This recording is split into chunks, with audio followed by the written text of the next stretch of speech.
السلام علیکم۔ ہمارے چینل کی ہر نئی ویڈیو کی نوٹیفیکیشن پانے کے لیے سبسکرائب کریں حدیث نبوی یوٹیوب چینل اور بیل آئیکن کو دبائیں۔ حدیث نبوی صلی اللہ علیہ وسلم۔ الحمد للہ وحدہ والصلاة والسلام علی من لا نبی بعدہ، اما بعد۔ بادشاہ یمن شاہ طبع حضور اقدس صلی اللہ علیہ وسلم کے تشریف لانے سے 1000 سال پیشتر یمن کا بادشاہ طبع خمیری تھا۔ ایک مرتبہ وہ اپنی سلطنت کے دورے کو نکلا، 12,000 عالم اور حکیم اور 1,32,000 سوار، 1,13,000 پیادہ اپنے ہمراہ لیے ہوئے اس شان سے نکلا کہ جہاں بھی پہنچتا اس کی شان اور شوکت اور شاہی دیکھ کر مخلوق خدا چاروں طرف نظارے کو جمع ہو جاتی تھی۔ یہ بادشاہ جب دورہ کرتا ہوا مکہ معظمہ پہنچا تو اہل مکہ سے کوئی اسے دیکھنے نہ آیا۔ بادشاہ حیران ہوا اور اپنے وزیر اعظم سے اس کی وجہ پوچھی تو اس نے بتایا کہ اس شہر میں ایک گھر ہے جسے بیت اللہ کہتے ہیں، اس کی اور اس کے خادموں کی جو یہاں کے باشندے ہیں تمام لوگ بے حد تعظیم کرتے ہیں، اور جتنا آپ کا لشکر ہے اس سے کہیں زیادہ دور اور نزدیک کے لوگ اس گھر کی زیارت کو آتے ہیں اور یہاں کے باشندوں کی خدمت کر کے چلے جاتے ہیں، پھر آپ کے لشکر کو وہ خاطر میں کیوں کر لائیں گے؟ یہ سن کر بادشاہ کو غصہ آیا اور قسم کھا کر کہنے لگا کہ میں اس گھر کو کھدوا دوں گا اور یہاں کے باشندوں کو قتل کروا دوں گا۔ یہ کہنا تھا کہ بادشاہ کے ناک، منہ اور آنکھوں سے خون بہنا شروع ہو گیا اور ایسا بدبودار مادہ بہنے لگا کہ اس کے پاس بیٹھنے کی بھی طاقت نہ رہی۔ اس مرض کا علاج کیا گیا مگر افاقہ نہ ہوا۔ شام کے وقت بادشاہ کے علماء میں سے ایک عالم ربانی کے تشریف لائے اور نبض دیکھ کر فرمایا کہ مرض تو آسمانی ہے اور علاج زمین کا ہو رہا ہے۔ اے بادشاہ، آپ نے اگر کوئی بری نیت کی ہے تو فوراً اس سے توبہ کریں۔ بادشاہ نے دل ہی دل میں بیت اللہ شریف اور خدام کعبہ کے متعلق اپنے ارادے سے توبہ کی۔ توبہ کرتے ہی اس کا وہ خون اور مادہ بہنا بند ہو گیا، اور پھر صحت کی خوشی میں اس نے بیت اللہ شریف کو ریشمی غلاف چڑھایا اور شہر کے ہر باشندے کو 7 اشرفی اور 7 ریشمی جوڑے نظر کیے۔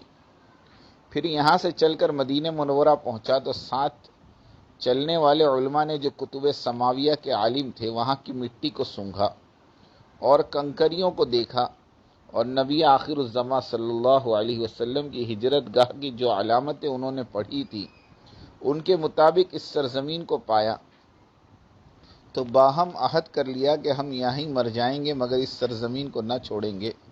اگر ہماری قسمت نے ساتھ دیا تو کبھی نہ کبھی نبی آخر الزماں صلی اللہ علیہ وسلم کی تشریف آوری ہوگی اور ہمیں ان کی زیارت کا شرف حاصل ہو جائے گا، ورنہ ہماری قبروں پر تو ضرور کبھی نہ کبھی ان کی جوتیوں کی مقدس خاک اڑ کر پڑ جائے گی جو ہماری نجات کے لیے کافی ہے۔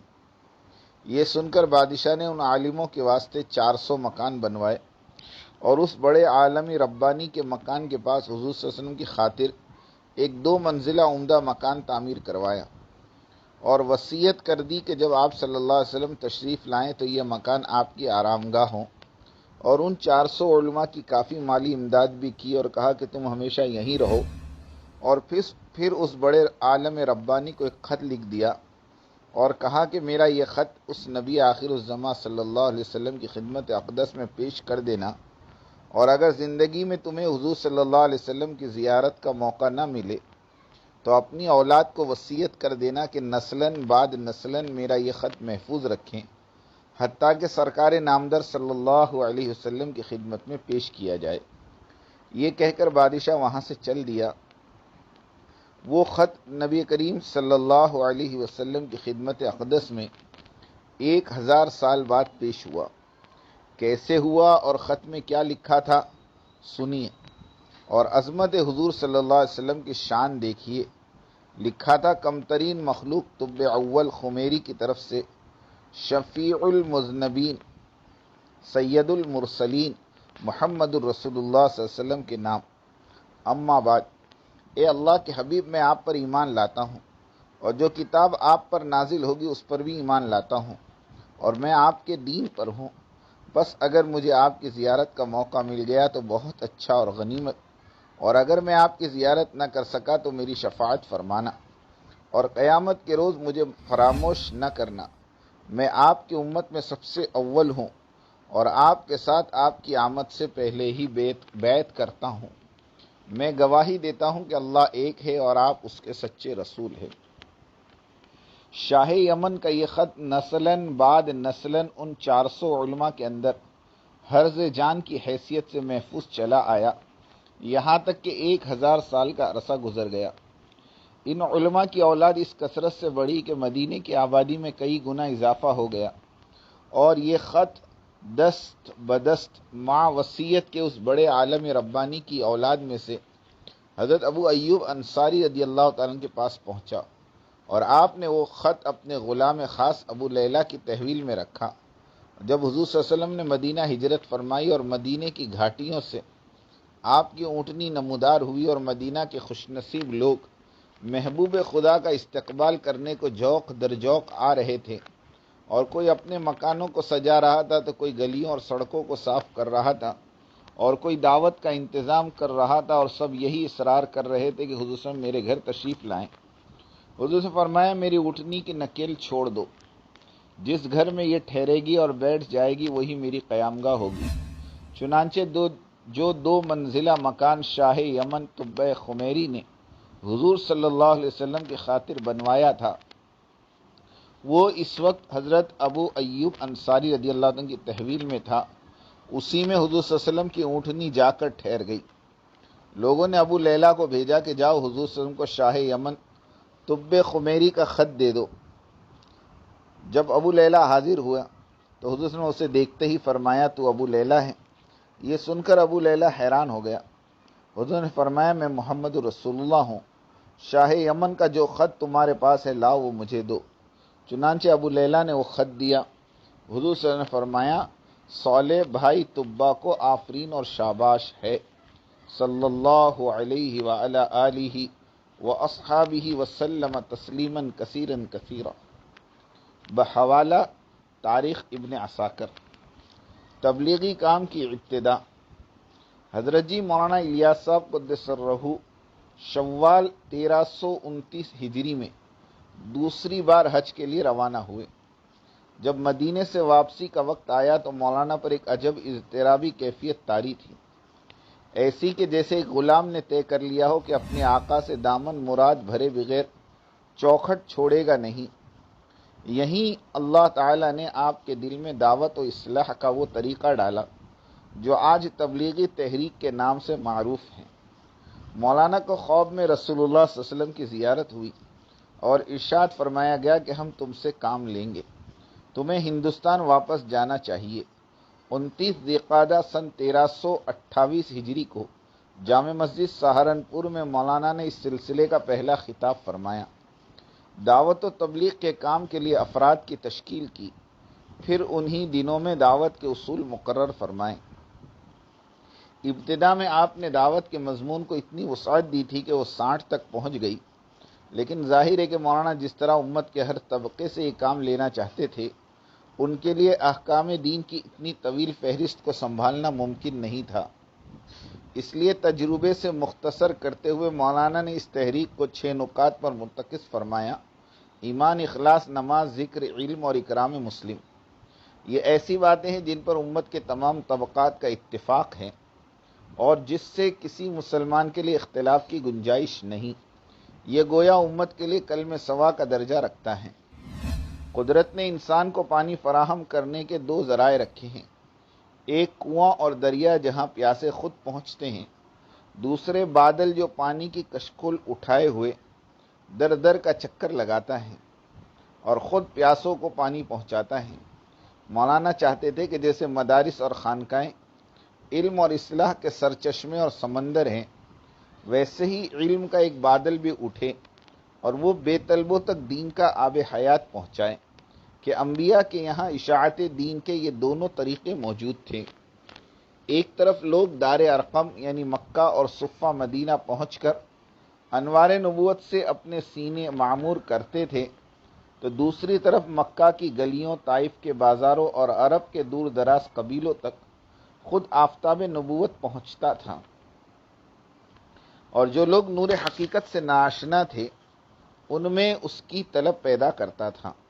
مولانا کو اس بات پر پورا یقین تھا کہ دعوت اللہ کا جو نہج رسول اللہ صلی اللہ علیہ وسلم نے اختیار کیا تھا وہی سادہ طریقہ مفید اور کارآمد ہے، اس لیے سادگی اور رسمیات سے آزاد ہو کر کام کرنے اور اللہ کے سامنے رونے دھونے، گڑ گڑانے، مانگنے اور تڑپنے، التجا کا ہاتھ پھیلانے اور رات کی تنہائیوں کو نالائے نیم شبی اور سحر گاہی سے آباد رکھنے کے ذریعے ہی اس کام کو تقویت حاصل ہو سکتی ہے۔ چنانچہ اسی طریقے اور نہج پر مولانا نے اس تحریک کو شروع کیا اور زندگی کے آخری لمحے تک امت کے غم میں گھلتے اور اس کو آگے بڑھانے کے لیے فکر مند رہے۔ اسی کے برگ و بار بھی اپنی آنکھوں سے دیکھے۔ 21 رجب سن 1363 ہجری شنبے کو ٹھیک اذان فجر کے وقت جب صبح صادق طلوع ہو رہا تھا، اصلاح امت کی فکر میں اپنے سینے کو جلانے والا یہ چراغ بجھ گیا، اور تحریک کے بزرگوں کے مشورے سے آپ کے فرزند ارجمند داعی اللہ مولانا محمد یوسف صاحب کو آپ کا جانشین منتخب کیا گیا، اور آپ کا عمامہ بزرگوں کے ہاتھوں مولانا یوسف صاحب کے زیب سر ہوا۔ مولانا یوسف صاحب کو ابتداءً کار دعوت سے کچھ زیادہ اشتغال نہیں تھا، لیکن اپنے والد ماجد کی آخری زندگی میں اس طرف توجہ ہوئی، پھر تو وہ اس تحریک کے لیے یوسف مصر بن کر درخشاں ہوئے، اور ان کے روئے عالم تاب سے مشرق اور مغرب تک اس تحریک کی روشنی پہنچی۔ 29 ذی القعدہ سن 1384 ہجری کو ایک دعوتی سفر کے دوران آپ کی وفات ہوئی۔ مولانا کو امت کا درد اور ان کی فکر والد ماجد سے بکمال و تمام میراث میں ملی تھی۔ انہیں کم مدت ملی، لیکن اس پوری مدت وہ ایک سکون ناآشنا پارا کی طرح تڑپتے اور میں کدے عشق کے دیوانوں کو تڑپاتے رہے۔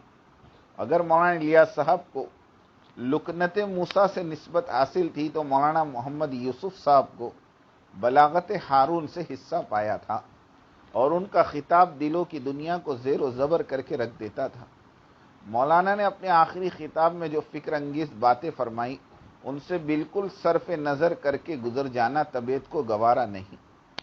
آپ نے فرمایا، امت کسی ایک قوم اور ایک علاقے کے رہنے والے کا نام نہیں، بلکہ سینکڑوں ہزاروں قوموں اور علاقوں سے جڑ کر امت بنتی ہے۔ جو کوئی کسی ایک قوم یا ایک علاقے کو اپنا سمجھتا ہے اور دوسروں کو غیر سمجھتا ہے، وہ امت کو ذبح کرتا ہے اور ٹکڑے ٹکڑے کرتا ہے، اور حضور اور صحابہ کی محنتوں پر پانی پھیرتا ہے۔ امت کو ٹکڑے کر کے پہلے خود ہم نے ذبح کیا، یہود و نصارہ نے تو اس کے بعد کٹی کٹائی امت کو کاٹا۔ اگر مسلمان اب بھی امت بن جائیں تو دنیا کی ساری طاقتیں مل کر بھی ان کا بال بیکا نہیں کر سکے گی۔ ایٹم بم اور راکٹ ان کو ختم نہیں کر سکیں گے، لیکن اگر وہ قومی اور علاقائی عصبیتوں کی وجہ سے باہم امت کے ٹکڑے ٹکڑے کرتے رہے تو خدا کی قسم ہتھیار اور تمہاری فوجیں تم کو نہیں بچا سکیں گی۔ صرف کلمہ اور تسبیح سے امت نہیں بنے گی، امت میل و ملاپ اور معاشرت کی اصلاح سے اور سب کا حق ادا کرنے اور سب کا اکرام کرنے سے بنے گی، بلکہ جب بنے گی جب دوسروں کے لیے اپنا حق، اپنا مفاد قربان کیا جائے گا۔ حضور اور حضرت ابوبکر اور حضرت عمر رضی اللہ تعالی عنہما نے اپنا سب کچھ قربان کر کے اپنے اوپر تکلیفیں جھیل کے اس امت کو امت بنایا تھا۔ سوانح مولانا انعام الحسن صاحب، غور کیجیے اور ان الفاظ میں جھانکیے کہ ان کے ہر بن میں سے امت کی محبت کا کیسا جذبہ بے پایاں ظاہر ہوتا ہے۔ مولانا کی وفات کے بعد مولانا محمد انعام الحسن کاندھلوی اس تحریک کے تیسرے امیر منتخب ہوئے۔ مولانا نہ صرف اس قافلے کے اولین شرکا میں تھے بلکہ وہ مولانا الیاس صاحب کے وقت سے ہی گویا اس تحریک کے دماغ تھے، جنہوں نے مولانا عبید اللہ صاحب بلیاوی، مولانا محمد عمر پالنپوری رحمہم اللہ اور دوسرے رفقا کے ساتھ اس تحریک کو دنیا کے کونے کونے تک پہنچایا۔ اس میں کوئی مبالغہ نہیں کہ ان کے عہد میں یہ تحریک دنیا کے سب سے وسیع الاثر تحریک بن گئی، اور اب شاید ہی کوئی ملک ہو جو اس کے فیض سے محروم ہو۔ 10 محرم سن 1416 ہجری کو مولانا کا انتقال ہو گیا، اور اب تحریک نے اجتماعی قیادت کا راستہ اختیار کرتے ہوئے تحریک کے 3 آزمودہ کار شخصیتوں کو اس کی باغ ڈور سنبھالنے کے لیے منتخب کیا۔ یہ تھے حضرت مولانا اظہار الحسن صاحب، مولانا زبیر الحسن صاحب اور مولانا سعد صاحب۔ اول الذکر دونوں بزرگوں کی وفات ہو گئی، اور اس قافلے کے ایک رکن مولانا محمد سعد صاحب اطال اللہ حیاتی رہ گئے۔ افسوس کہ اس کے بعد جماعت میں تقسیم کی صورت پیدا ہو گئی۔ ایک نظام امارت جس کی باغ ڈور مولانا محمد سعد صاحب کے ہاتھ میں ہے، دوسرے نظام شورا جس کی رہبری بزرگ عالم دین حضرت مولانا احمد لاٹ صاحب اور مولانا ابراہیم دیولا صاحب کر رہے ہیں۔ شروع میں تو بڑی ناخوشگوار حالات رہی اور مجھ جیسے محبین کو بڑا قلق اور دکھ ہوا، لیکن آہستہ آہستہ یہ زخم مندمل ہو رہا ہے اور دونوں حلقے اپنے نظام کے ساتھ کام کر رہے ہیں۔ کام بھی ایک ہے اور مقصد بھی ایک، باہمی تلخیاں بھی قریب الختم ہیں۔ تبلیغی جماعت نے ہمیشہ سے اپنی یہ پالیسی رکھی ہے کہ پارلیمانی اور غیر پارلیمانی سیاست سے دور رہتے ہوئے خالص مذہبی امور کی مسلمانوں کو دعوت دی جائے، اللہ کے بندوں کو اللہ کے گھر تک لایا جائے، ان میں خوف آخرت کے تحت عمل کا جذبہ ابھارا جائے۔ اسی لیے اس جماعت کے بارے میں یہ بات مشہور ہے کہ یہاں آسمان کے اوپر یا زمین کے نیچے کی باتیں ہوتی ہیں، لیکن اب ہندوستان کی فرقہ پرست تنظیموں کو اس غیر سیاسی شور اور شورش سے دور خالص مذہبی جماعت میں بھی ملک کی دشمنی کی بو آنے لگی ہے۔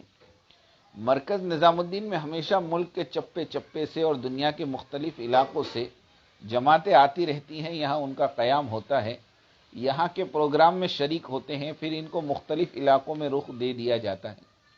جماعتیں اس رخ پر نکل جاتی ہیں اور وہاں کام کرتی ہیں۔ معزز وزیر اعظم صاحب کی طرف سے اچانک لاک ڈاؤن کا اعلان ہوا، اس کا نتیجہ یہ ہوا کہ جو لوگ جہاں تھے وہ وہیں پھنس کر رہ گئے۔ مرکز نظام الدین میں بھی لوگوں کی ایک بڑی تعداد آئی ہوئی تھی، ظاہر ہے کہ ان کے لیے اس کے سوا اور کوئی چارہ نہیں تھا کہ وہ وہیں رکے رہیں۔ اگر گورنمنٹ نے لاک ڈاؤن کا اعلان 28، 24 یا 72 گھنٹے کی مہلت کے ساتھ کیا ہوتا، یا مدھیہ پردیش میں اپنی سرکار بنانے کے لیے بی جے پی نے جو وقت خرچ کیا اس اعلان کو ٹالا، اگر اس کے بجائے اس سے پہلے ہی یہ اعلان کر دیا ہوتا تو لوگوں کو موقع مل جاتا، کیونکہ جماعت کا اصول ہے کہ شریعت کا حکم اور قانون کا دائرہ دونوں کی رعایت کرتے ہوئے کام کرے، لیکن ایسا نہیں ہوا، لہذا مرکز کے لیے اس کے سوا اور کوئی راستہ نہیں تھا کہ وہیں ان کو روک لیں، لیکن اس کو رائی سے پہاڑ بنا دیا گیا اور بہت سی جھوٹی خبروں کی بنیاد پر میڈیا نے بھرپور آگ لگائی، حالانکہ اب خود حکومت کے اہلکار ان خبروں کی تردید کر رہے ہیں۔ مثلا یہ کہ جماعت والوں نے نان ویج کھانے کا مطالبہ کیا، یا وہ لوگ آئسولیشن سینٹر میں جہاں نرسیں تھی کھلے بدن گھومتے تھے، یا یہ الزام کہ جماعت کے لوگوں نے پولیس پر تھوک دیا۔ جو شخص جماعت کے مزاج سے واقف ہے وہ بغیر کسی تحقیق کے ان خبروں کی تردید کر دے گا، اس کو کسی تحقیق کی بھی ضرورت پیش نہیں آئے گی، لیکن پھر بعد میں خود پولیس نے ان واقعات کی تحقیق کی اور سارے الزامات غلط نکلے۔ افسوس کہ ہماری میڈیا میں اتنی اخلاقی جرأت نہیں ہے کہ وہ اپنی غلطی کا اعتراف کرے اور اعلان کرے کہ ہم نے جو خبر نشر کی تھی وہ غلط اور غیر مصدقہ تھی، اور اس کے لیے جماعت سے معافی مانگے۔ غرض اس صورتحال میں جماعت کا نام لے کر مسلمانوں پر اور اسلام پر حملہ کرنے کی کوشش کی گئی ہے۔ نامعلوم ان حقیقت ناشناس اور سچائی سے عداوت رکھنے والے صحافیوں کے تیغ قلم سے کتنی سچائیوں کا خون ہوگا، اور اس خون ناحق سے جھوٹ اور نفرت کی کھیتی برآور کی جائے گی۔ یہ ایک بہت بڑی سازش ہے جس کا مقصد ایک ایسی تحریک کو نقصان پہنچانا ہے جو پر رونق شہروں سے لے کر چھوٹے چھوٹے قریوں دیہاتوں اور کم آباد صحراؤں اور جنگلوں تک دین کو پہنچانے اور مسلمانوں میں اپنی مذہبی شناخت پیدا کرنے کے لیے کوشاں ہے۔ اور آج اس کا نفع ایک ایسی حقیقت ہے جسے ہر جگہ سر کی آنکھوں سے دیکھا جا سکتا ہے۔ میں دین کے تمام کاموں کی دل سے قدر کرتا ہوں اور مختلف تنظیموں اور تحریکوں کے کاموں کو اختلاف کار کے بجائے تقسیم کار خیال کرتا ہوں، لیکن یہ حقیقت ہے کہ دعوت و تبلیغ کی یہ تحریک جتنی دور رس اثر کی حامل ہے اور جتنی انقلاب خیز اور اثر انگیز اور طریقہ کار کے اعتبار سے سادہ اور آسان ہیں، اور جس طرح قدم قدم پر خدا سے لو لگانے کا عادی بتاتی ہے، وہ ایک نمونہ ہے۔ ایسا نہ ہو کہ اعدائے اسلام کو مسلمانوں کے باہمی اختلاف بلکہ غلط فہمیوں سے فائدہ اٹھا کر امت کے اچھے کاموں کو نقصان پہنچانے کا موقع ملے۔ حقیقت یہ ہے کہ وقت کی ضرورت ہے کہ مسلمانوں کا ایک گروہ باران حق کا امین اور صحاب رحمت بن کر بے طلبوں تک پہنچے اور ان میں طلب اور پیاس پیدا کرے، اور یہ تحریک عملاً اس وقت اس کام کو انجام دے رہی ہے۔ ماخوذ از مقالہ فقیہ الاثر مولانا خالد سیف اللہ رحمانی دامت و برکاتہ۔ کورونا سماوی وبا ہے۔ شاہ طبا نے بیت اللہ شریف کو ڈھا دینے اور بیت اللہ کو ماننے والوں کو ختم کرنے کا ارادہ کر لیا تو آسمانی وبا میں مبتلا ہوا، پریشان رہا۔ بالآخر اس نے توبہ کی تو پھر اللہ کے عذاب اور اس کی پکڑ سے بچ گیا۔ آج بھی جو قوم اور ملک والے اسلام اور مسلمانوں کو برباد کرنے کا ارادہ رکھتے ہیں، وہ اس آسمانی وبا یعنی کورونا سے عبرت پکڑیں اور توبہ کرے۔ یاد رکھیں، تمہاری طاقتیں اور نفرتیں اللہ تعالیٰ کو شکست نہیں دے سکتی۔ اللہ سب پر قادر ہیں۔ اللہ تعالیٰ ہماری آنکھوں کو کھول دے اور عمومی ہدایت کے فیصلے فرمائیں۔ آمین۔ وآخر دعوانا ان الحمد للہ رب العالمین۔